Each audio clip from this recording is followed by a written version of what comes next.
各位網友，大家好，我係叻仔。今集煮嘅就係以前酒樓咧周時都會食得到嘅香煎薄撐。咁當然咧就俾小弟改良咗唔少噶啦，因為咧要改良先至可以喺屋企就地取材咁開粉漿，做出葱香味濃、外脆內軟嘅香煎薄撐啊嘛。咁如果試過食譜，認為真係咁惹味、香口又成功嘅話咧，記得俾個 like 分享埋俾朋友，咁大家幾時咧都可以煎得到咁有酒樓風味嘅點心，當做下午茶啦。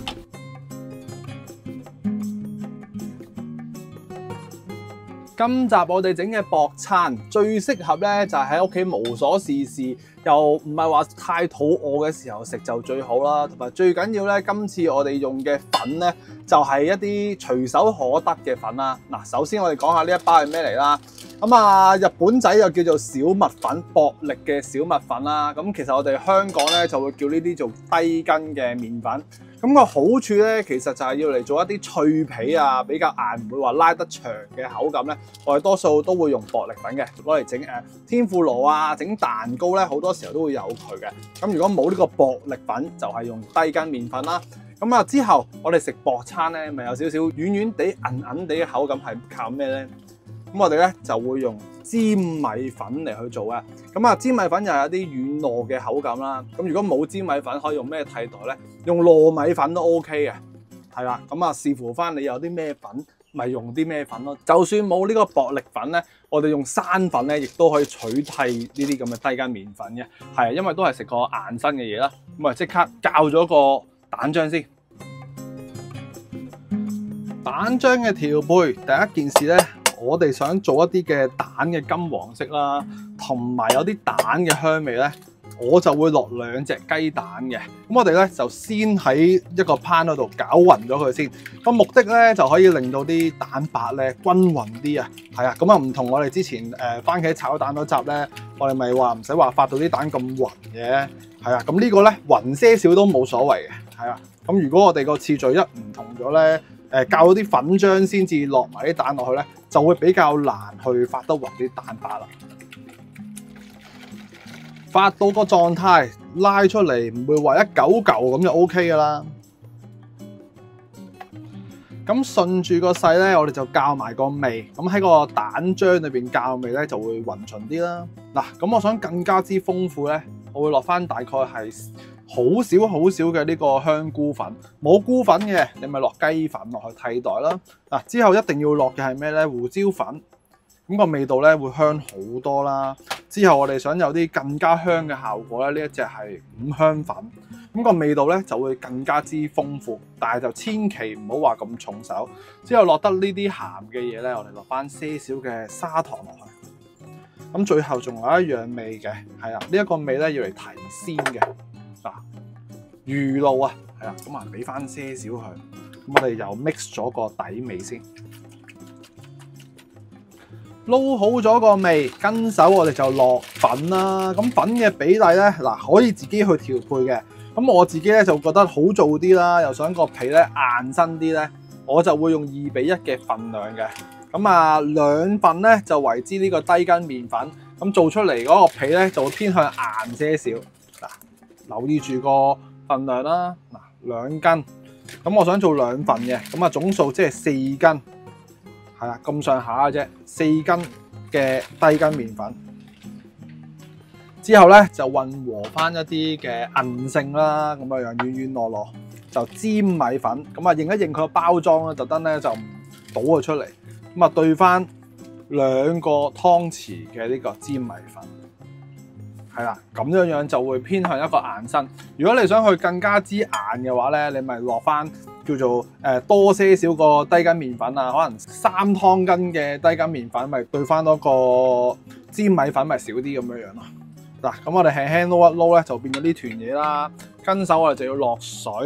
咁水咧呢度有個秘密武器，呢啲係叫做乾淨嘅蝦米水啊。嗱，個水量咧就真係自己因翻啦。咁我諗大概呢度咧就200毫升左右啦，係啊。咁我哋撈個份量咧就大概係去到一個偏向結身啲嘅狀態啊。嗱，我哋慢慢去撈翻一個偏結身嘅漿先。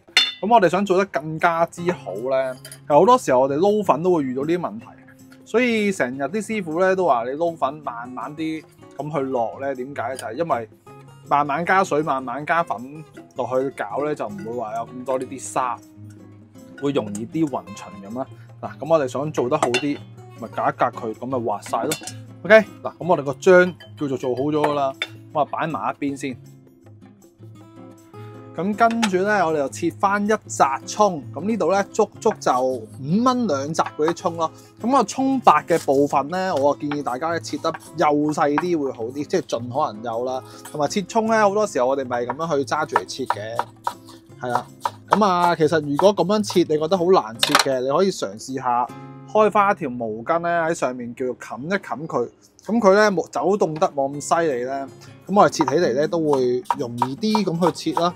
嗱，咁其實係個葱白咧，我哋驚佢煎起咗咧比較硬身，冇咁好食，會煎到個薄餐咧穿皮啊。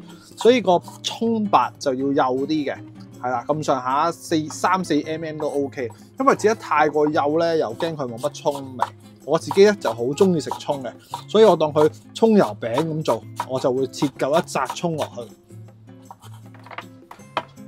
咁切完啲葱粒啦，我想佢更加之好食，又有啲時間咧，我會落翻少少嘅鹽落去，撈一撈佢。係啦，咁喺我隔離咧，其實我已經煲緊啲滾油落去，咁啊索性咧做一啲更加之香嘅油出嚟啦。係啦，咁啊大概1個湯羹度，咁啊千祈唔好多。咁啊一灒咗啲熟油落去咧，就撈一撈佢。咁啊由得佢放埋一邊，放涼先。咁葱油同埋漿校好晒都一段時間。咁啊啲漿咧，其實我哋撈完啲漿咧，放佢一陣咧，佢會係軟身啲嘅，所以放佢大概15分鐘左右啦。咁啊啲葱一灒完油咧，以免佢係咁出水咧，記得揚開佢啦。係啊，咁啊正常嚟講咧，都唔會話太過多水，因為好少油嘅啫，千祈唔好多啊嚇，因為一陣我哋會撈翻落個漿度嘅。咁啊跟手，仲有最後呢個，我哋就快啲切埋佢先。嗱，喺出邊食咧，一定會有呢個蝦米嘅啦，又或者係蝦皮啦，更加之薄。咁啊，最好用翻啲薄身啲嘅。咁點解咧？又係會燦爛咗我哋嗰個餅皮啊。係啊，所以咧薄身啲啊，切得佢細粒啲咧，咁佢個色咧就會均勻啲、靚啲咁樣樣咯。咁同埋浸嘅時候，如果你啲蝦米好似我咁大隻嘅，咪浸耐些少咯。係啦，咁我自己咧就會切翻咁上下就 OK 啦。咁啊塊薄餐咧都有啲蝦味，所以我啲蝦米咧喺出邊點會食到咁多嘅蝦米粒啊？夠晒香噶啦。咁個魚露嘅作用咪又係可以提起蝦米嘅鮮味啦。咁我哋想佢啲蝦米咧更加之香，咁我哋就俾翻些少油啦，要嚟引一引佢，會容易爆香呢啲蝦米嘅。咁如果你用嗰啲係蝦皮咧，你用8鑊就 OK 嘅咯。咁如果係蝦米就好似我咁啦，爆到佢有啲香口先。而家已經好香，煎到啲蝦米變晒色，跳下咁就可以起得噶啦。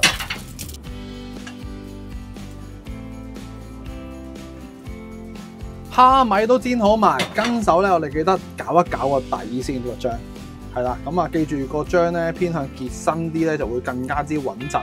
如果你好似我咁嗱，偏向稀一啲嘅，咁啊會更加之脆皮咁啦，硬身啲薄皮。咁啊即刻咧可以落埋啲蝦米落去啦。咁啊同埋有啲葱咧都可以落埋落去。咁呢啲油有咩用咧？炒佢哋呢啲葱啦，灒咗1-2湯羹嘅生油落去啦，熟油落去啦。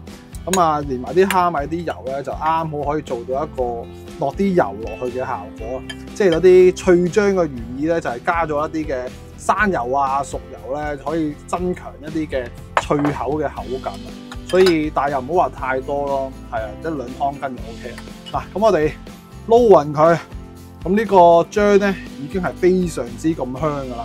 咁啊之後咧即刻就可以埋爐噶啦。咁啊，記住咧，我哋一路煎嘅時候咧，由於煎米粉咧最底嘅能力好快嘅，所以我哋每逢煎嘅時候咧，記得攪一攪底。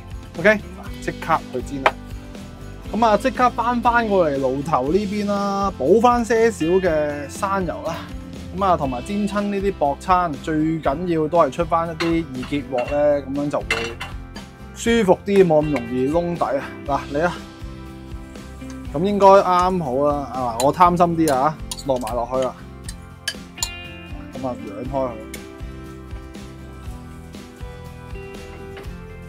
咁用易結鑊咧，就真係一啲都唔驚佢黐底。如果你係嗰啲生鐵鑊咧，咁啊真係要燒得靚呢隻鑊啦。嗱，咁啊即刻易結鑊嘅好處咪出咗嚟咯。啊，就算我啲油少啲都可以做到咁快甩到個效果嘅。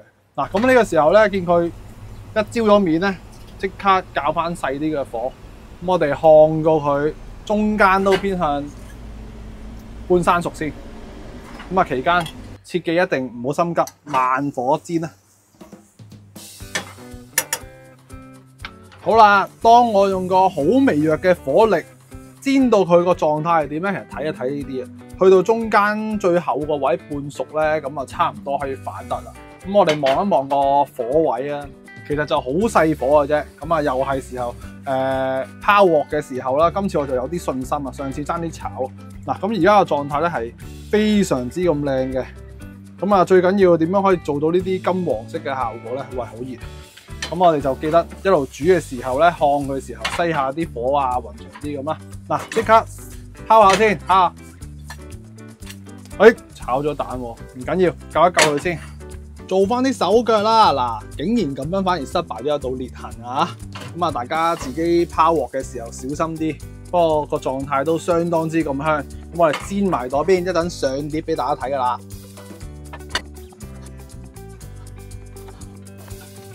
今集葱香味特濃嘅叻仔牌薄餐就大功告成啦。咁啊，希望大家中意今集嘅食譜啦。咁啊，全部都係經叻仔改良過咯。嗱，咁啊，而家嚟望下，啱擺咗一陣，所以個皮咧就有輕微嘅少少腍。如果你好似我講唔係咁貪心嘅話咧，呢度分2次嚟煎咧，就唔會話咁厚啊。咁其實可能你會覺得啊，呢個厚餐嚟啊，又或者甚至乎呢個係葱油餅嚟。其實都冇所謂啦，最緊要係就自己手型方便又好食咁就 OK 啦。咁如果你都中意今集嘅叻仔牌葱香薄餐嘅話咧，就記得俾個 like，分享埋俾朋友。咁大家咧茶餘飯後下午茶，就算喺屋企用生粉都好咧，都可以煎到呢一個葱油餅出嚟啦。下集再見，拜拜啦。都唔錯噶，雖然擺一陣，好香好香。下次唔好咁懶就好啲。